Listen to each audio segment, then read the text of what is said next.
to Male Reality Lessons, where topics are reviewed and discussed as iron sharpens iron.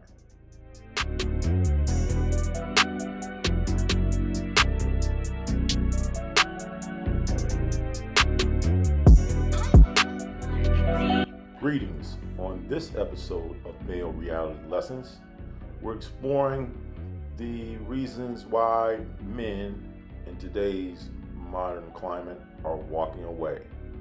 Sit back and enjoy a few clips that illustrate this quite plainly, and look forward to your conversation.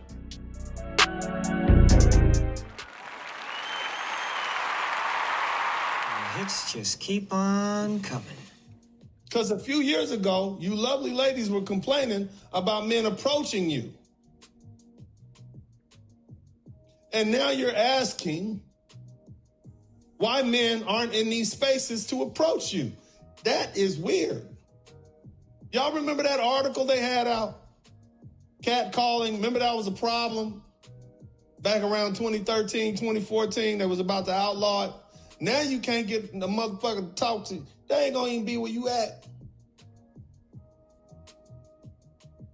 That is a byproduct of this gynocratic feminist society that has lost its way. But I'm glad that you ladies finally got the message. It took 70 years, but I'm glad you finally got the message. Don't ask them why men aren't going off. Don't ask men, ask the women.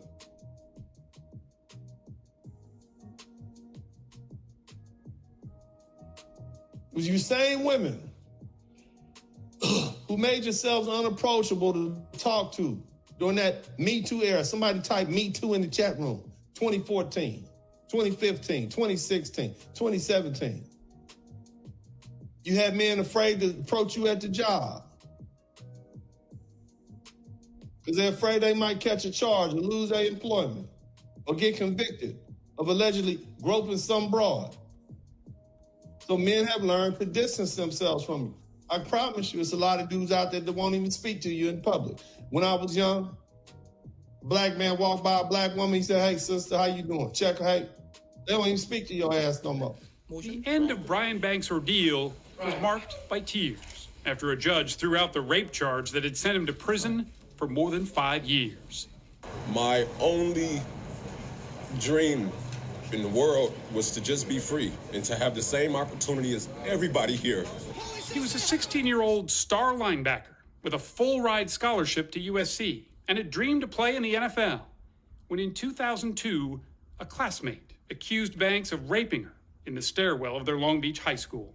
Although Banks insisted it was consensual and there was no sex, he told KCBS TV that his defense attorney at the time gave him a choice: plead no contest to rape or risk a trial that could send him to prison for life. When you go into that courtroom, the jury is going to see a big black teenager, and you're automatically going to be assumed guilty. Those are her exact words. He took the deal, went to prison, and had to register as a sex offender. He thought that was the end of it. But after he was released, came a surprise: a friend request on Facebook from his accuser, Juanetta Gibson. I remember closing the laptop just like real quick and just like thinking, like, what did I just see? So Banks arranged a meeting with a private investigator who videotaped the whole thing. No, he did not. Gibson later explained she hadn't wanted to say that publicly for fear of losing a $1.5 million settlement that her family had gotten after suing the school district. I may not ever get the answers as to why I was supposed to go through what I went through, but I know that I'm here today and I remain unbroken. Unbroken and working to get his life back on track. Those dreams of playing in the NFL, he says, might be realized yet. Now, is it domestic violence if it's your girlfriend? Yes. But does anybody care? Honestly, like, do you really even care, you know? Because it doesn't hurt. But what's the signal that it's what's the signal that is sending? Right? And I mean, it doesn't hurt, but it's not because she tried. It's because she's 5'2" and weak as fuck, but she tried. But you're a dude. But it's abuse. Now, women are smart. They know if you're 5'2", 5'3", 5'4", you know, what can they really do? But they can use their words. They can use their words, and they can use the love that you have for them. They can use the love that you have for your children. So many things can be weaponized. A woman doesn't need to hit you. Will she hit you? Yeah. Does she need to hit you? Not if you got kids. Not if you got kids. What if you're a school principal and an allegation will make you lose your job? What if one little allegation, oh, I just tell the police you. Now your whole career is ended. You were a principal. No one really starts up at a principal. I don't know. I wish I had Terrell here. I don't know about principals. It's my understanding that you got to work your way up. First, you got to work as a janitor, not a janitor, right? First, you got to work as a teacher, and then you work for a teacher for a few years. Then you enter into administration. Then you're in administration. Then you decide to go back and get your master's degree, and that takes you 6 years because you're working. And then you go and get your doctorate degree, and that takes you another 3 years, and then you become a principal. That's how it is if you're in a big city. If you got a small town, maybe you graduate from college and become a principal. I don't know. But you worked hard to get that position. And one little lie. The line. You are affecting change in a major way. Hold the damn line. You holding the line is going to force those bad actors in our community, in our society, to clean up or beat feet. They're going to have to go.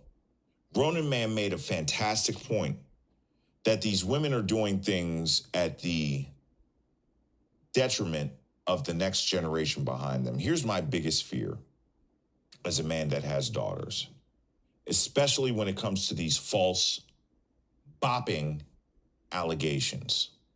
It's going to be just like the boy who cried wolf, and I do not want this for my kids. I don't want this for any woman. You all have gotten to the point that you have abused this. There have been enough of you that are bad apples amongst the bunch that it's getting to the point that nobody's going to believe you. And the 2 or 3 terrible men out here that operate their life like that are going to start taking advantage of so many of you because nobody believes you anymore. Because when you had the believe all women privilege, when you had the I also privilege, hashtag I also privilege, you either abused it or you sat back and ignored those that abused it, which makes you complicit. I don't want any of these young women to go through any type of bopping, any type of DV. I don't want that for them. And it's not our fault as men. Ladies, it's your fault. You should be dragging these women that do this through the freaking mud. Y'all are going to get somebody hurt. You do it because you don't think about the next generation. All you care about is your freaking self. Yep, we'll be back 100 years when no one will believe them. Yeah, that's exactly what's about to happen, yo. What's going to happen is nobody's going to believe you. If you don't think changing, you're wrong.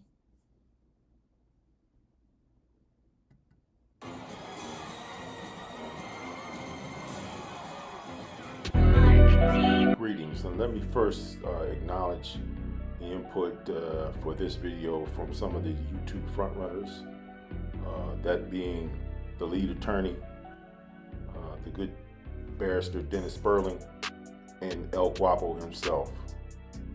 So for my thoughts on this, I'll leave you with this message. For every action, there is always a reaction. Thus, men tend to quickly adapt to changes in culture and environment, thereby creating a need for balance or, unfortunately, in some cases, a permanent, irreversible change. Yet, I would like to hear from you. Please provide your comments in the comment section, and I look forward to the conversation. And as always, thanks for watching, and have a good day.